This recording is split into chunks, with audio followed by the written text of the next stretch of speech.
Hello everyone and welcome to Microsoft Power Tools.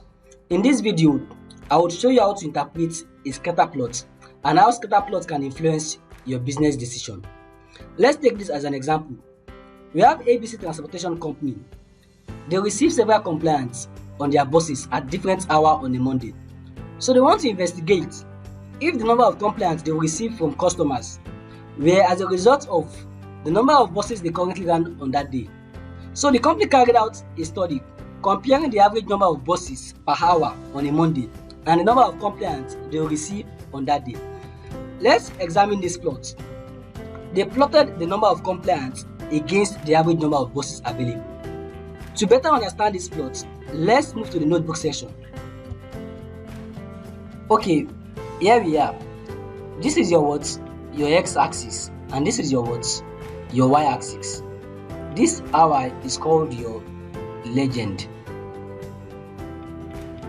or you call it your U. So the first question is there a relationship between the number of complaints and the average number of buses? Yes, there is a relationship. The next question is it a positive relationship or a negative relationship? This is a negative relationship. How do we know a negative relationship? For a negative relationship, if the data shows a downhill pattern, that indicates a negative relationship between your X and Y. So what do I mean by a downhill pattern? To interpret your scatter plot, move from your left to your right. This is what I mean by a downhill pattern.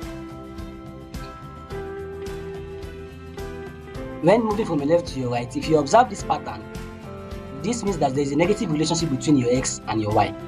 So from that, I can tell you that, okay, first of all, there's a negative relationship between what? Your number of complaints and your what? The average number of buses.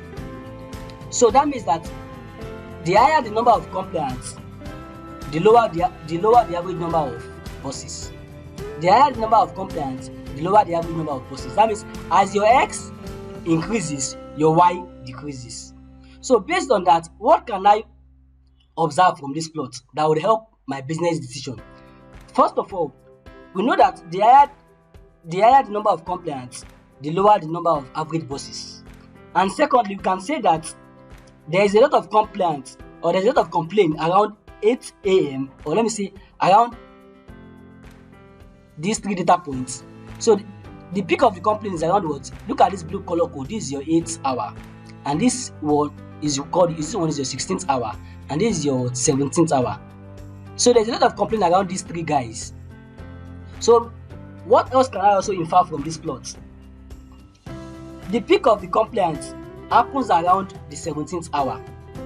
This is it. Look, this has the highest number of complaints. That means the highest number of complaints happen around what? The 17th hour. What else can I also infer from this plot? Looking around this data points here, we can see that the lowest number of complaints happen around what? The 15th hour. Then coming around this segment also, we can see the likes of the 14th hour, the 11th hour. We have lesser number of complaints around here.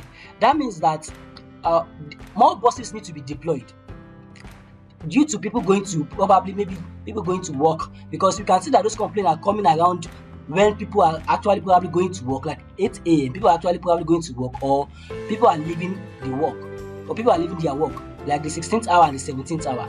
So what can we advise the business to do, or the stakeholders to take action on? So yeah, we can tell them to get more buses to be deployed on Monday, so they can actually help to improve their business and also help to reduce this number of complaints they receive from their customers. So thank you for this, and we will get more of this in our next edition.